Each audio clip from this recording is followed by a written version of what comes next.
जय भारत एंड नमस्कार dear friends, कैसे हो सब? ऑल इज वेल, सब बढ़िया भाई, मजे में है ना आप सभी? चलिए तो फिर हमारी जर्नी जो हमने स्टार्ट की थी, yes, classification of element, okay, उस जर्नी में आगे बढ़ते हैं। और in this lecture we are discussing about very interesting thing, which thing that is जो न्यूलैंड है उसने जो ऑक्टेव रूल्स ये क्लासिफिकेशन के लिए दिया। If you memorise first lecture में हमने जो इनिशियल क्लासिफिकेशन था, तो सबसे पहले उसमें नॉन मेटल एंड मेटल के हिसाब से बाइफरकेट किए थे, एंड देन डोबनियर उसने ट्राइड्स दिए। इफ यू मेमोराइज वो हमने स्टडी की है। तो आज के लेक्चर में ये जो न्यूलैंड है उसने जो लॉ ऑफ ऑक्टेव्स दिए उसके रिगार्डिंग डिस्कशन करने वाले हैं। तो स्टार्ट कर देते हैं। फर्स्ट उसमें जो आपको बोला गया है कि in 1866 a English chemist John Newland, जो इस थियरी को जिसने प्रपोज किया वो थे जॉन न्यूलैंड, और वो इंग्लैंड से बिलोंग कर रहे थे। Propose a new system of grouping element with similar properties. क्योंकि देखिए, इफ यू मेमोराइज, हमने प्रीवियस लेक्चर में भी जो स्टडी किया तो उसमें यही चीज पे हमने क्या दिया था भाई, ज्यादा हम ऐसा बोल सकते हैं कि बात की थी कि भाई उसकी जो प्रॉपर्टीज है एलिमेंट की, उसको उसके हिसाब से, सॉरी, उस प्रॉपर्टीज के हिसाब से उसके क्या करने वाले थे, वो ग्रुपिंग करने वाले थे, उस हिसाब से उसको वो सेपरेट आउट करने वाले थे। ऐसा उन लोगों ने क्या किया, ट्राई किया। तो न्यूलैंड ने भी उसी तरीके से उसी सिस्टम का फॉलो करते हुए क्या किया, he tries to correlate the properties of element with their atomic mass। Particular जो एलिमेंट है उसका जो एटॉमिक मास होगा और उस मास के हिसाब से उसकी जो प्रॉपर्टीज है, उन दोनों चीजों को यहां उसने कोरिलेट करना चेक किया कि भाई उसके बीच कुछ रिलेशन मिलेगा हमें। तो वहां पर उसको एक बढ़िया सा रिलेशन मिला। क्या मिला? ही अरेंज द नोन एलिमेंट्स, उस वक्त जितने भी एलिमेंट्स थे उसको increasing atomic mass, order of increasing atomic mass, यानी कि जिसका लोएस्ट एटॉमिक मास है वो सबसे पहले और जिसका हाईएस्ट होगा वो लास्ट में। तो उसमें सबसे जो लोएस्ट था, he started with the element lowest atomic mass, that is hydrogen, and ended with thorium, जिसका एट अ टाइम जब ये थियरी प्रपोज की गई तब ये थोरियम था, उसका सबसे हाईएस्ट एटॉमिक मास था। तो हाइड्रोजन से लेके थोरियम तक के का जो एलिमेंट्स है उसको उसने क्या किए, इंक्रीजिंग ऑर्डर में सेट किए। और क्या देखने को मिला, he observed that every eighth element, which one, pay attention, every 8 of the element had properties similar to that of the first। every 8 element जो मिलेगा उसकी जो प्रॉपर्टीज है उसी लाइन के फर्स्ट जो एलिमेंट होंगे उसके साथ वो सिमिलर या उसके जैसी देखने को मिलती थी। कैसे? एग्जांपल लेंगे, आपको डिटेल में मैं बताऊंगा। ओके, बट एवरी फर्स्ट से लेके मान लो 7 तक गए, फिर जो 8 आया तो उसकी जो प्रॉपर्टीज होगी वो फर्स्ट वाले के साथ क्या होगी, सिमिलर होगी। कहने का पर्पस ये है मेरा। Thus, Newland suggested that when the elements are arranged in the order of increasing atomic mass, the properties of every 8th element are repetition of the first element। यानी कि 8 की जो प्रॉपर्टीज होगी वो रिपीट होगी, और वो किसको रिपीट करेगी, जो फर्स्ट एलिमेंट होगा उसको। तो दैट्स वाई ये 8 और फर्स्ट सेम आते थे। तो उस हिसाब से, उस वजह से ही called this relation as the law of octaves. इस वजह से उसने इस लॉ को कौन सा नाम दे दिया, law of octaves. Every 8 element is similar to the first one of that group. Example देखते हैं, सारे एलिमेंट्स देखते हैं, उसको अरेंज करते हैं उसने जिस तरीके से किया वो, ताकि हमें पता चले। तो यहां पर सबसे पहले मैं लूंगा lithium, beryllium, boron, then carbon, nitrogen, oxygen, and the last that is fluorine. Okay, तो लिथियम का जो है चेक करते जाइएगा, एटॉमिक मास 7, इसका 9, देन 11, कार्बन का रहेगा 12, नाइट्रोजन 14, ऑक्सीजन रहेगा 16 और फ्लोरीन रहेगा 19। क्लियर है भाई? तो अभी देख ही लीजिए 1 2 3 4 5 6 7। तो अब जो 8 वाला रिपीट होगा वो कैसा होगा, यहां पर लिथियम के बाद जो आएगा दैट इज सोडियम, उसका जो मास रहेगा दैट इज 23। ओके, और इसके बाद यहां पर इसके नीचे कौन आएगा, दैट इज पोटेशियम, और उसका जो मास रहेगा 39। बेरिलियम, सोडियम के बाद जो इंक्रीजिंग दैट इज मैग्नीशियम, उसका जो एटॉमिक मास रहेगा दैट इज 24। देन मैग्नीशियम के बाद एल्यूमिनियम, उसका जो एटॉमिक मास रहेगा 27। एल्यूमिनियम के बाद सिलिकॉन, सिलिकॉन का रहेगा 28। देन सिलिकॉन के बाद phosphorus, sulphur and chlorine. Phosphorus का रहेगा 31, 32 एंड 36.5। क्लियर है यहां तक? पोटेशियम, उसके बाद आएगा कैल्शियम और उसका जो रहेगा दैट इज 40।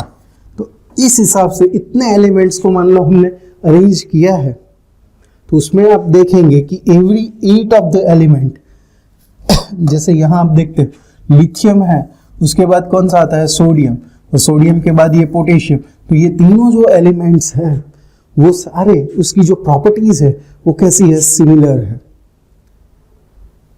इसी वजह से इसको उसने जो म्यूजिकल टोन है, ट्यून जो बोलते हैं, टोन बोल दो या ट्यून बोल दो, सारे गामा पध नी, नी के बाद वापस सा क्या होता है, रिपीट होता है ना, तो दैट इज सा रे गा मा पा धा नी और लास्ट में सा। तो नी के बाद वापस सा आया तो सा रिपीट होगा। समझ में आ रही है बात? तो लिथियम, सोडियम, पोटेशियम, इन सारे जो एलिमेंट्स है उसकी प्रॉपर्टीज कैसी है, सिमिलर है। Same way beryllium, magnesium, calcium, boron, aluminium, one by one आप चेक करेंगे तो यहां पर एवरी 8 ऑफ द एलिमेंट, इसके साथ इसके, और उसके बाद यहाँ 8, वैसे अब देखे जाइए तो जैसे बेरिलियम है तो उसकी जैसी प्रॉपर्टी मैग्नीशियम की होगी, तो ये भी देखिए 8 1 होगा। काउंट यहां से करिए 1 2 3 4 5 6, सॉरी 1 2 3 4 5 6 7 8, तो ये 8 हो गया। तो एवरी 8 एलिमेंट जो रहेगा उसमें आपको देखने को मिलेगा कि उसकी प्रॉपर्टीज जो है वो क्या हो रही है, रिपीटेड हो रही है। क्लियर है? और उसको जैसे हमने ये ट्यून म्यूजिक की वेल नोन है भाई, इसी से म्यूजिक क्या होता है भाई, स्टार्ट होता है सारे गामा पधा नी सा, सा नी दे बम। ऐसे पूरा तो मुझे नहीं आता बट समझ गए आप, है कि नहीं। ओरिजिनली उसने किस तरीके से अरेंज किया था तो वो यहां मैंने मेंशन किया है कि a part of original form of Newland octaves, तो उसमें hydrogen, lithium, beryllium, boron, carbon, nitrogen, oxygen, then fluorine, sodium, magnesium, aluminium, silicon, phosphorus, sulphur. Clear है? इस तरीके से तो ये उसका ओरिजिनल टेबल है। तो यहां दिक्कत वाली बात आ रही है। कैसी? यहां आप देखेंगे कि ये जो हाइड्रोजन है उसके बाद कौन आ रहा है, फ्लोरीन, उसके बाद कौन आ रहा है, क्लोरीन, उसके बाद आ रहा है कोबाल्ट एंड निकल। तो यहां आप देखेंगे इस जगह पर एज वेल एज यहां पर भी एक साथ 2 एलिमेंट को उसने सब्स्टिट्यूट किया है। तो ऐसा कहीं हो सकता है भाई? सोचिए आप कि एक ही जगह पर 2 एलिमेंट पाए जाए एक ही पोजीशन पे, तो ये थोड़ा दया वाला गड़बड़ है, कुछ तो दया। चेक करो उसके जैसा है सिचुएशन कि इसमें क्या हो रहा है पता नहीं चल रहा है। न्यूलैंड भी थोड़ा डिस्टर्ब तो हो गया कि भाई ये क्या हो रहा है। ओके, यहाँ हाइड्रोजन, फ्लोरीन, क्लोरीन, इसकी प्रॉपर्टीज उसने चेक की तो उसमें भी उसको गड़बड़ देखने को मिली भाई। जैसे यहां मैंने बताया लिथियम, सोडियम और पोटेशियम की जो बात की इस ग्रुप की, तो उसमें प्रॉपर्टीज सिमिलर है, but what about this one? इसकी सिमिलर नहीं है भाई। वैसे वैसे यहां जिसके एटॉमिक मास कम है, किससे?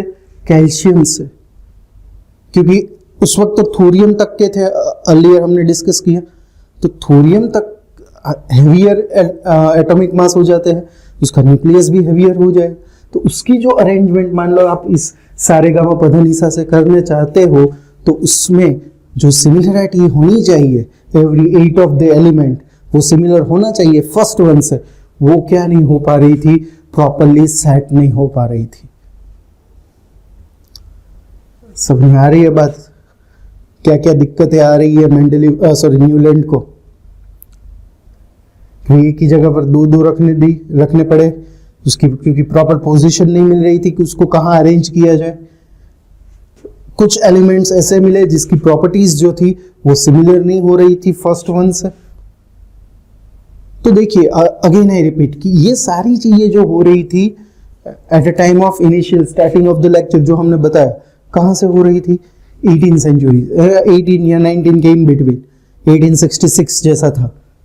तो उस वक्त जितने भी एलिमेंट्स थे जो 58 तक थे, तो उनकी सारी प्रॉपर्टीज पता भी नहीं थी। और जैसा आपको बताया गया कि अभी nowadays more than 120 elements are available. तो यहाँ साइंटिस्ट लोगों को सबसे दिक्कत वाली बात ये थी कि भाई अभी तो ये स्टार्टिंग हुआ है और कितने नए एलिमेंट्स इन्वेंट हो गए दैट दे डोंट नो। तो जब भी आप कोई ऐसा टेबल बनाओ कि उसमें जब हम एलिमेंट को रिप्रेजेंट कर रहे हैं, तो उसमें जो नेक्स्ट न्यू इन्वेंटेड एलिमेंट भी मान लो आते हैं, तो उसकी भी जगह वैकेंट होनी चाहिए रखने के लिए। जैसे यहाँ आप देख सकते हो डैश लिखा है, तो डैश क्या है, वहाँ कुछ लगेगा, कोई एलिमेंट वहाँ सेट होगा, बट कैसा? तो क्यों? उस वक्त वो पता नहीं था, वी कैन से दैट। तो वैसे ही आपको पर्टिकुलर एलिमेंट के लिए वैकेंट स्पेस रखनी होती है। वैसे दो को एक साथ लगा दो तो वो भी गलत है भाई, समझ। बट जैसा अगेन आई रिपीट कि उस वक्त ये स्टार्टिंग फेज था, इसलिए सब अपने अपनी तरीके से क्या कर रहे थे, अटेम्प्ट कर रहे थे कि कुछ नया ढूंढे, कुछ सिमिलरिटी मिलाए, ताकि क्या हो सके उसके रिगार्डिंग अच्छा सा ग्रुप, अच्छी सी कोई पैटर्न बन सके, ताकि हम उसको और अच्छी तरीके से मेमोराइज कर सके, याद रख सके। ओके, आगे बढ़ते हैं। Limitation of law of octaves, जो मैंने अभी अभी डिस्कस की आपके साथ पैरेलल। तो first, the law of octaves was found to be applicable only up to calcium. Pay attention कि भाई कैल्शियम तक जो एलिमेंट थे वहां तक ये ऑक्टेव रूल जो था वो एप्लीकेबल था भाई। It was not applicable to the element of higher atomic mass. और क्यों? उसका रीजन मैंने बताया, क्योंकि हाइड्रोजन के बाद जो एलिमेंट्स हमने सब्सटीट्यूट किए तो उसकी जो प्रॉपर्टीज होनी चाहिए वो सिमिलर नहीं मिलती थी। Position of hydrogen along with fluorine and chlorine, अभी मैं वही बता रहा हूं आपको, was not justified on the basis of chemical properties. वो justify नहीं हो रही थी भाई। Next, as clear from a table 2, जो दूसरा हमने डिस्कस किया, ओरिजिनल टेबल जो था उसमें Newland placed 2 elements at the same slot to fit elements in the table.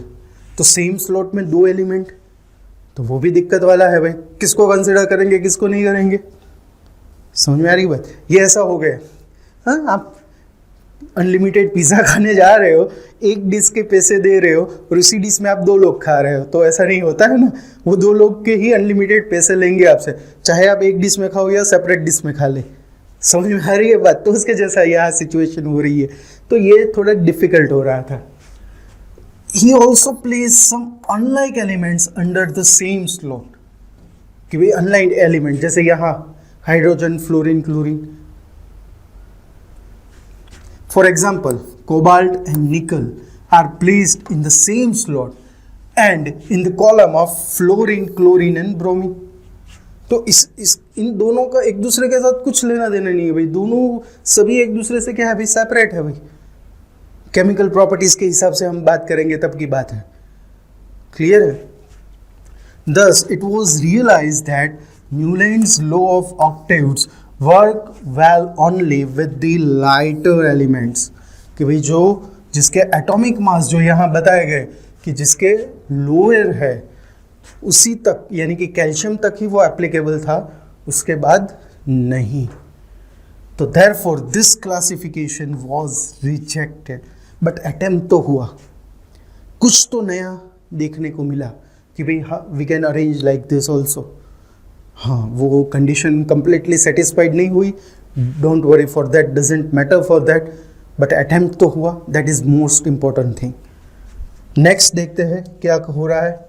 Next बताया गया है Lothar Meyer's arrangement of elements.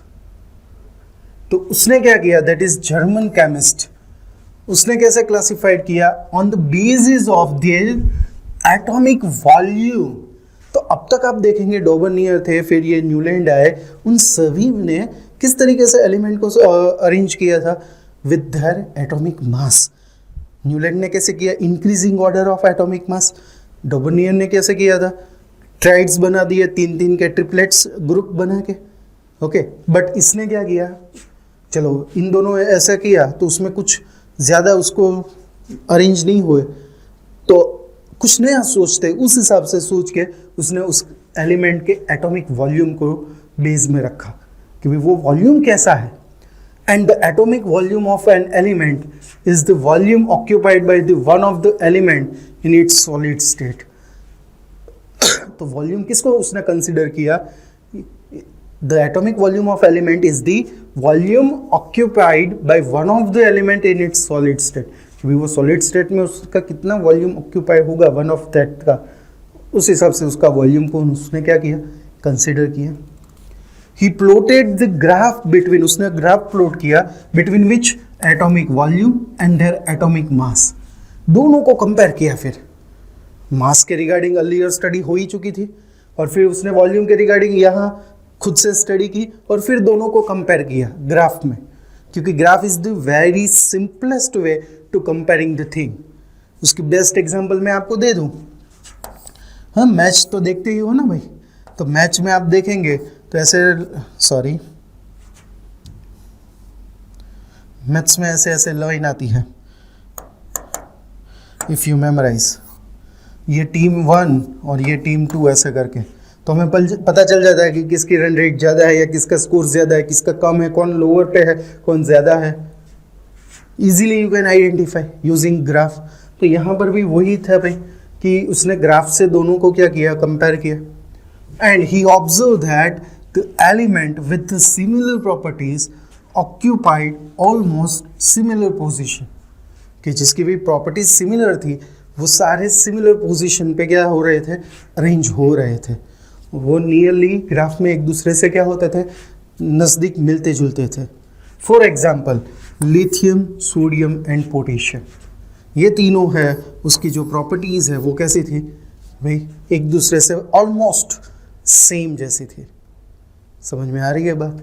तो ये इसने किस हिसाब से अरेंजमेंट की थी, एटॉमिक वॉल्यूम को कंसीडर करके। तो ये और एक अटेम्प्ट हो गया, बट वो भी अगेन इनिशियल कुछ अरेंज हो पाए, but later on condition properly satisfied नहीं हो रही थी। तो आप देखो हम ये अभी जो पढ़ रहे हैं ना, वो ऐसा नहीं है कि सडनली जनरेट हो गया, बहुत सालों तक उसके ऊपर सभी साइंटिस्ट जितने भी हो गए, उसने कुछ ना कुछ अटेम्प्ट किया, उसके रिगार्डिंग स्टडी की, तब जाके हमें ये अभी जो हमारे पास मटेरियल अवेलेबल है, जो हमारे पास डिटेल्स अवेलेबल है, वो हमें मिल रही है। तो आप सोच सकते हैं वो ऐसे ही नहीं बन गई, उसके पीछे बहुत सालों की मेहनत, बहुत सारे लोगों का वर्कआउट, ये क्या है उसके ऊपर किया गया है, तब जाके हम ये चीज़ क्या कर रहे हैं, अभी स्टडी कर रहे हैं इजीली। ओके, तो आज के लेक्चर में ये और 2 अटेम्प्ट के रिगार्डिंग हमने स्टडी की। अगेन वो इतने सक्सेसफुल नहीं रहे, बट अगेन ऐसे बेटर लाइक नेक्स्ट टाइम की तरह साइंटिस्ट लोगों ने हार नहीं मानी, और एक अटेम्प्ट आगे किया गया। तो वो अटेम्प्ट क्या था, और उससे जो अरेंजमेंट है एलिमेंट की वो किस तरीके से और इजी हो गई।